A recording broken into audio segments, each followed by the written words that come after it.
23 record labels turned down rock icon Joan Jett. Every boss told her that women couldn't rock. One person even told her she should play with toys instead. She kept those letters of refusal. After that, her song was #1 for 7 weeks in a row. The business world that had laughed at her before was now rushing to sign her. But being successful cost a lot. A terrible secret that no one saw coming was hidden behind the hair and leather. You will be shocked by the truth about Joan's worst times. Joan Jett was born in Wynwood, Pennsylvania on September 22, 1958.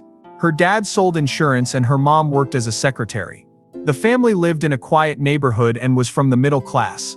But Joan was never going to be like everyone else. She had a strong will and was very focused even when she was a baby. Little Joan was already different while everyone else was dancing to Elvis. She was asking questions her parents didn't expect by the time she was 6 years old. She didn't want any toys. She longed for power. In her world, everyone told her to be quiet, nice, and ladylike as she grew up.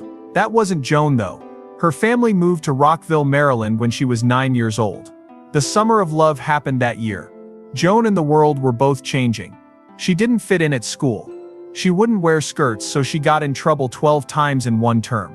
People at school told Joan she was too stubborn and brave, but she didn't care. She was interested in what was going on in the United States. In protest of the war, she saw women marching, and music that breaks all the rules. She planned to protest at school when she was only 14 years old. In 1972, in 76 girls agreed with her that sports options should be better. Joan didn't mean to be a rebel. She could not be anyone else. Joan was a tomboy at home. Boys told her she couldn't play rock music or sports, so she fought them. They were always wrong about her. In fact, she made a clubhouse in her garden that was just for girls. They listened to music, fought, and had big dreams. When her cousin sneaked her into a Black Sabbath show in 1971, things changed. The noise, the energy, and the chaos changed her life for good. After that, she saw the New York Dolls play, which blew the doors open. They didn't care what other people thought, wore makeup, and played loud music. Joan played their songs over and over again at home for 37 days in a row. It wasn't a phase. That was a fixation. Joan's family moved again, this time to Los Angeles in 1972. 13 years old, she had just been given her first guitar for her birthday. Sears sold it for $38.95. It turned into her best friend. She didn't go to school. She taught herself with a chord book. Even when her fingers hurt, she played for 7 to 8 hours a day. She missed a lot of school. In 1973 alone, she missed 14 days because she had to stay home to practice.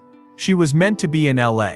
There were glam rock and wild bands all over the Sunset Strip.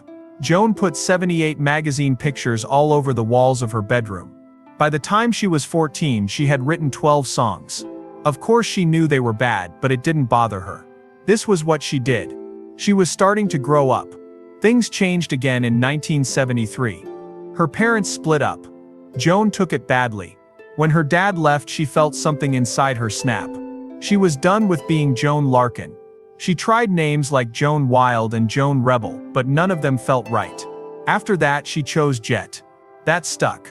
Joan Jett had a fiery voice. The person with that name didn't care what other people thought of them. So she could sneak into clubs. She made a fake ID that added 4 years to her age. She didn't go to flirt. She went to learn, ask questions, and watch. She was already planning to start her own band. She put a small ad in a music paper when she was 15. Female musician 15 is looking for other women to join her band. Effects on Susie Quatro and the New York Dolls. You don't need knowledge, just guts. Everything changed because of that ad. They met at an Alice Cooper party in early 1975. Joan was with Kim Fowley. He made music and had a crazy image. Joan told him about her rock band idea for girls only. He didn't laugh. Instead, he put her in touch with drummer Sandy West. They played together at Sandy's house. It worked right away. Fowley thought it was great. Over the phone, he had them try out for a music writer. Not long after that, the Runaways were born. In the first one, Joan, Sandy, and Mickey Steele on bass played. In September 1975, they played their first live show at Whiskey A Go Go. It wasn't easy though. Fowley took over as their boss. He was mean to them, but he helped them get a deal with Mercury Records. He told them what to do, insulted them, and broke vows. Parents were upset. People in the band got mad. By 1977, they had fired him and were no longer responsible for the name that was attached to him. They wanted to be in charge of their own songs. Tony Mames was hired because he had worked with Blondie and Susie Quatro. The band's members kept switching around. It was October 1975 when Mickey Steele left. She brought in Letta Ford as the lead musician. Joan switched to the bass guitar. They discovered Cherie Currie at a teen club and adored her David Bowie-like style. Peggy Foster joined for a short time but then left. After her, Ann Boleyn came in and then left too. Jack Fox finally joined as bassist. By December 1975, the whole band was set. They are Letta, Joan, Sandy, Cherie, and Jackie. The next month they made their first album, but no one was ready for them. It was still cool for boys to listen to rock music. People asked them, "Whose girlfriends are you?" when they went to clubs. They had to say, "I'm in the band." People thought they played keyboards or sang backup, not guitars or drums, even back then. They had to show their worth over and over. People would watch them and wait for them to mess up. They worked 2 times as hard. They worked on it until it was perfect. In March 1976, Joan Jett and the Runaways put out their first record. No one thought that a group of teenage girls would change the rock scene, but they did. It began with the song Cherry Bomb. We didn't even plan to make that song. Cherie Currie tried out even though she had a fever. The band didn't want to play it though. That's why Joan Jett and Kim Fowley wrote Cherry Bomb right then. That last-minute song became their well-known song.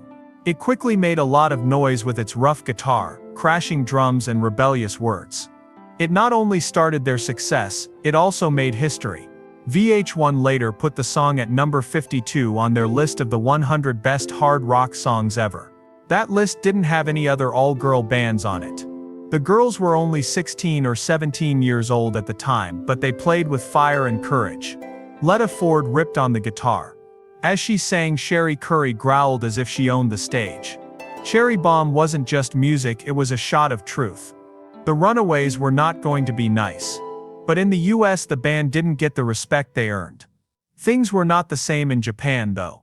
They became very popular very quickly in 1977. Only Kiss, ABBA and Led Zeppelin were more well known there. Fans surrounded them like they were the Beatles when they got to Tokyo.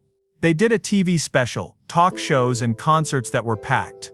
They put out Live in Japan, a live record with no edits, on August 13, 1977. Nothing fancy was added, it just sounds like a young rock band tearing it up live. They ended up making their best CD with that one. But it was also the last time Jackie Fox and Cherie Currie would be on a Runaways song. Things were going wrong behind the scenes. Their boss and producer Kim Fowley had a tight hold on the band. Not soft enough. Members of the band afterward said that he kept control by tricking them and making them afraid. Some people said he abused them verbally and even sexually. Parents took part, there was less trust. There were fights over who got the attention, the money and the direction. Joan Jett wished there was more glitz and pop. Letta Ford didn't want it to get light or easy. In the studio, the producers began cutting Jett out and giving other band members free time. She was right when she said that the band she helped build was falling apart. The worst part of their past then began. Jackie Fox made a terrible claim in 2015, 6 months after Kim Fowley had died. She said Fowley raped her on New Year's Eve 1975, when she was 16 years old and almost passed out. It happened at a party and some friends were said to be there. The details were very scary. Some people who saw it said Fowley behaved as if it were a show. Some, like Joan Jett and Cherie Currie, said they didn't see what happened or that they had already left the room. Still, there was a lot of damage. The event changed the band's history. People had to talk about the bad parts of rock and what it was like for young women who worked in the business. This was the Runaways' last show. It was in San Francisco on New Year's Eve 1978. At that point, Joan had taken over singing and the band's members had changed again. They had just put out their 4th record 2 weeks before, but the stress was too much. Lisa and Joan didn't agree on the music. Joan liked rock glam. Lita liked heavy metal. In April 1979, 4 months after they broke up, they were no longer together. Lita and Sandy West tried to start a new band, but it didn't work out. It was over for the Runaways. They still made a mark. They proved that young girls could play loud, rough, and real music just like any other group. That was the end of their story. Joan Jett wasn't done though. I broke up with her and Joan flew to England. She was just dying to play and didn't have a plan. She met Paul Cook and Steve Jones from the band Sex Pistols there. A rough version of I Love Rock and Roll was one of the 3 songs they made together. Joan first heard the song when the band Arrows played it on British TV in 1976. It stuck with her. The 1979 recording she made wasn't a hit.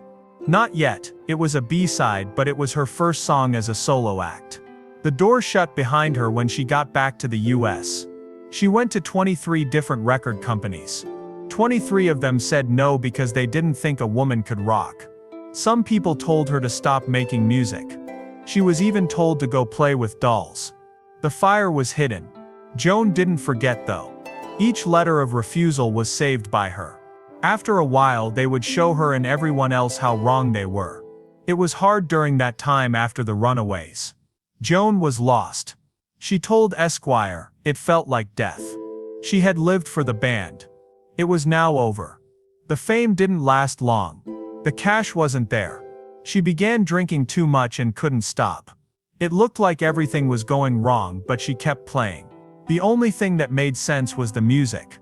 They met again at the Riot House in LA in 1979. His name was Kenny Laguna. He put together songs. Jones was asked to write songs with a friend for a movie project. They clicked right away. As they worked together on songs that weekend, they saw that they had more than just a short partnership. Years ago, Kenny almost worked with the Runaways, but picked another job. He didn't leave this time. They did something brave together. Jones and Kenny started their own record company, Black Heart Records, in 1980. They made their own record label because no big label wanted her. Kenny borrowed money to make records from the college fund for his daughter. They sold them out of the trunk of their car after shows. They gained fans one club at a time. They only needed grit and not suits or bosses. Joan re-recorded I Love Rock and Roll that same year, but this time she did it with her new band. The song was a big hit in 1982. It stayed for 7 weeks. That rock sound that 23 record labels turned down became the anthem of an age. They put out the Bad Reputation record again on January 23, 1981. It was clear from the title track. Took on the name that people used to put her down. It got as low as number 51 on the Billboard 200, but it kept going up. This song's video was finally made when I Love Rock and Roll became a big hit. That made the song sound fresh again. After many years, VH1 named it the 29th best hard rock song ever. It was ranked number 249 on Rolling Stone's list of the 500 best songs of all time. This song was used again as the theme song for Freaks and Geeks and at the beginning of 10 Things I Hate About You. Joan wanted more than just being by herself though. She wished for a band. To find 3 good guys, she put up an ad in late 1979 with the help of punk star John Doe. At SIR Studios in Los Angeles, she tried out bands. The Black Hearts, her band, was formed. It had Gary Ryan 15 on bass, Eric Ambel 15 on guitar, and Danny Furious O'Brien 13 on drums. O'Brien was fired after a tour of Europe. They changed their name to Lee Crystal and moved to Long Beach, New York. They went on tour all the time from 1980 to 1981. They were poor, but they were motivated. It all changed after their 1981 show at the New York Palladium. From playing dead nights in Los Angeles to making traffic jams on Long Island, the Black Hearts were showing what they could do. They played on the weekends even while they were recording. After the fact, Jett said that the routine kept them sharp. In 1976, Joan heard Love Rock and Roll for the first time, when the British band Arrows played it on TV. It made her think. It didn't do well when she recorded it for the first time with 2 Sex Pistols members in 1979. She tried again in the summer of 1981, this time with her new band. At Kingdom Sound Studios on Long Island, they made the album. Ricky Byrd took the place of Eric Ambel. He said it just clicked when they jammed. It had both original songs and covers. It came out on November 18, 1981. They said the music was danceable, and the stories were simple to understand. The song first did well in Australia and New Zealand. It was played on US radio stations in January 1982. That's when everything went off. On March 20, 1982, I Love Rock and Roll was the #1 song on Rick James's Hot 100. It stayed there for 7 weeks in a row. The song went on to be number 3 on the year-end list and number 56 on Billboard's all-time list. Over 2 million copies were sold, and it was later added to the Grammy Hall of Fame. It got to number 2, just behind the Go-Go's. It was unusual for a female rock singer to come from punk. Crimson and Clover, the follow-up song, also made it to the top 10. Just 2 years ago, music writers were shocked. The labels made fun of her. They felt bad about themselves now. Jett used to sell music in parking lots, but now he was a rock star. That wasn't all she did. Her cover of Crimson and Clover got to number 7, and the words she kept the same. Not him, but her. She said it was just for fun, but it had more to it than that. It became a quiet song for LGBTQ+ people. Kathleen Hanna of Bikini Kill remembers hearing that when she was a child. I feel like something is changing. Jett had changed the names of people in other songs, like Love Rock and Roll, but not in this one. It wasn't loud, but it was important. After many years, it was seen as one of the first rock hits that was openly gay. Then more hits on the charts. Would You Like to Touch Me? Yes, that was number 20. But Gary Glitter, the original artist, was later found guilty of pedophilia. When Green Day sampled the song in 2020, they gave all of their royalties to groups that help abuse survivors. They tweeted, "One of the people who wrote that song is a total jerk, so we decided to give our royalties to charity." Jett's work caused trouble sometimes, even when she had nothing to do with it. She changed her job and started acting in 1987. She was in Light of Day with Michael J. Fox. She played a single mom and a singer in a bar band. The movie was rough, and Jett almost didn't make it. But she gave it a try because she liked the director, Paul Schrader. She even dyed her hair brown to separate herself from her rock image. Schrader told her she was good at it. Fox told Michael J. that working together made them value each other a lot. Jett wasn't just pretending to be someone else. She really did act that way. But her success didn't protect her from being sexist. For as long as she could remember, people told her girls they couldn't play rock when they were 13. Fans threw trash and spit at the band when she was in the Runaways. She would leave shows crying and spitting. She drank because she was in pain. She said that was mad from as early as 8A. I didn't understand why girls were getting in trouble for playing guitar. She chose male players for the Blackhearts so they wouldn't have to deal with the same kind of abuse. It wasn't perfect, but it did the job. She was asked about marriage, not her songs, even back then. That difference in rules never went away. Then she had another hit with I Hate Myself for Loving You in 1988. It was very honest. I hate myself because I can't get laid, was the first thought. But Desmond Child, who helped write it, made it into something more. It was her 8th #1 song and stayed there for 26 weeks, longer than her bigger hit. The lead was played by Mick Taylor of the Rolling Stones.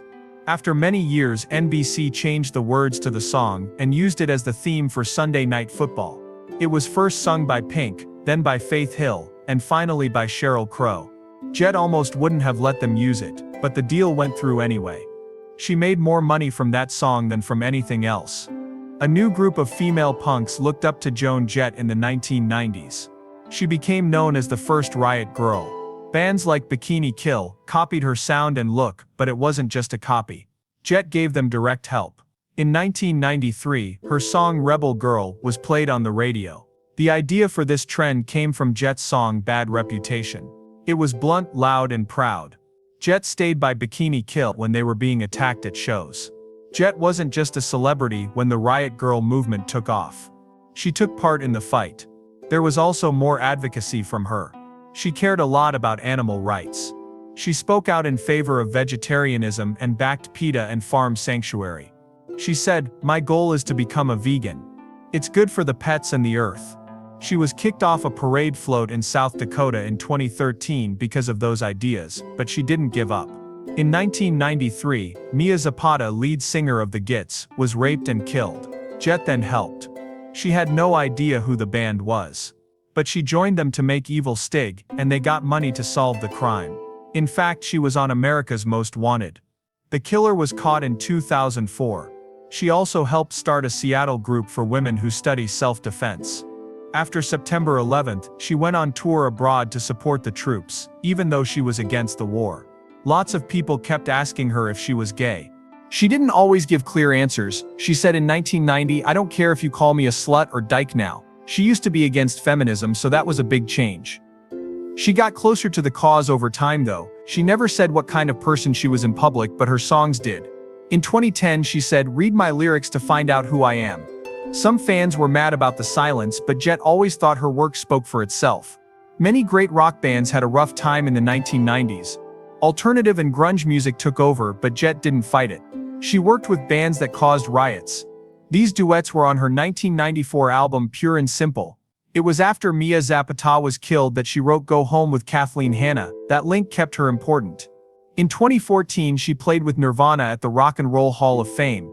She was asked to play Smells Like Teen Spirit by the band. That moment showed how important she was then and now. She shocked everyone again in 2000. The Rocky Horror Show was her first show on Broadway. The show ran from October 2000 to May 2001. She even played the bow. For Jett, it was close to home. That was when she watched the movie about the Runaways. It helped her understand who she was. A lot of the dancing was hard for her. She said, she was honest that she wasn't good at dancing and worked hard to get it right. With the guitar and singing, she showed again that she could do more than people thought she could. On September 5, 1995, Joan Jett walked onto the field at Baltimore's Camden Yards. There were more than 46,000 people in the stands. It was a big night. Lou Gehrig's record was about to be tied by Cal Ripken Jr. I played 2,130 games and didn't miss a single one. The national song was sung by Joan. Not just any performance, she was that. Since she was a child, she had loved the Baltimore Orioles. In 1969, she went to her first game and watched Jim Palmer throw a no-hitter. This moment was special to me. Ripken himself had asked her to do the show. The anthem was played by Bruce Hornsby and Branford Marsalis the next night, when he broke the record. There was more going on than just baseball those 2 nights. After the bad 1994 strike, they became a sign of how sports can come back. After many years, in 2008, Gibson did something risky. It's called the Joan Jett Signature Melody Maker, and it was made just for her. That was the first time they had ever worked with a woman to make a signature electric guitar. The style was the same as the one she had worn since 1977. It had a rosewood fingerboard, a kill switch, and a single burst Bucker 3 pickup. The sound was even rougher than it looked. It cost $839. It got great reviews. Rock critics like Music Radar said it was a huge hit, and other bands agreed. The 3 people who picked it up were Billy Joe Armstrong, Michael Clifford, and Leslie Hale. Hale said it could deal with anything. It played great even after being hit hard. Joan put out something different in 1990. It was called the Hit List 10 Cover Songs. She covered old songs by artists like AC/DC and ZZ Top. She made most of it in New York between 1986 and 1989. Dirty Deeds, the first song, got to number 36 on the Billboard Hot 100. She even put out a copy of Love Hurts, but it didn't do well on the charts. But the record showed how versatile she was. She made You Don't Own Me by Leslie Gore into a punk-heavy song. Do You Wanna Touch Me by Gary Glitter turned into something more raw and angry. I Love Rock and Roll is still her most well-known cover, but the hit list showed that she could make any song her own. Then in 2010, a movie was made about her early life. The movie The Runaways brought her first band's rise to fame to life. Joan was played by Kristen Stewart. Cherie Curry was played by Dakota Fanning. Joan was there the whole time. She helped Stewart get good at the little things, like how she looked, moved, and played. The movie's first showing was at Sundance. Jett and her band even played during the launch. Some people said Stewart sounded a lot like her. For many, it was their first look at how hard it was for Joan to break into the rock world for women in the 1970s. It wasn't until April 18, 2015 that the Rock and Roll Hall of Fame finally did what she called for. Cleveland was the place where Joan Jett and the Blackhearts were admitted. Bad Reputation, Cherry Bomb, and Crimson and Clover were the first 3 songs of the show. The guitar player was Dave Grohl. Tom James also showed up. Miss Cyrus gave the speech and talked about how she met Joan for the first time. To be honest, it was loud, and how they feel. Some say it only happened because Joan had played with Nirvana at their own induction into the Rock and Roll Hall of Fame the previous year. Chris Novoselic made a joke about how he forced the hall to add her. The wait was over no matter what. She was finally inside. Joan didn't slow down though. She went on tour all the time from 2015 to 2023. She went on tour with Motley Crue, Def Leppard, and Poison in 2022.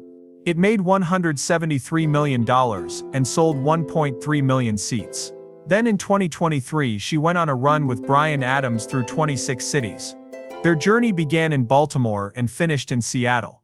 She played at places like LA's Kia Forum and New York's Madison Square Garden. She didn't just show up. It felt like 1982 when she played 14-song sets. The fantasy act didn't work for the fans.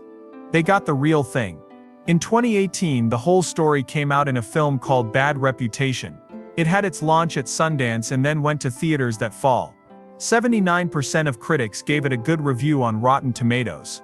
It also got a Critics' Choice Award. People like Iggy Pop, Debbie Harry, Miley Cyrus, Billie Joe Armstrong and more were interviewed for the movie. From the Runaways to her own record label to the Hall of Fame, it showed Joan's whole life. Her fight for women's rights and animal rights were also part of it. It came with a full 17-track soundtrack with new duets and a song called Fresh Start that hadn't been released before. Then she heard the most unexpected music. She released Change Up on March 25, 2022. It's her first acoustic record, and it has 25 songs that are stripped down, raw and emotional. She needed to sing differently. She couldn't turn up all the way. She had to keep quiet and let the words come out. It was the first time her fans could really hear her words. There were a lot of different songs, from Cherry Bomb to Bad Reputation. But Joan showed that she could still change when she was 63. She also went on a huge tour with Billy Idol in 2025. The first event, which took place in April in Phoenix, was held on a nice day. In May they went on tour, then took a break. In August they started touring again. It ends in Los Angeles, on September 25th. $5 from each ticket sold will go to wildfire relief, and Billy Idol will match that amount. Joan's sets were very exciting. The show was a crazy mix of old hits, deep cuts, and newer songs. Some people said it was too much like a history lesson on rock music.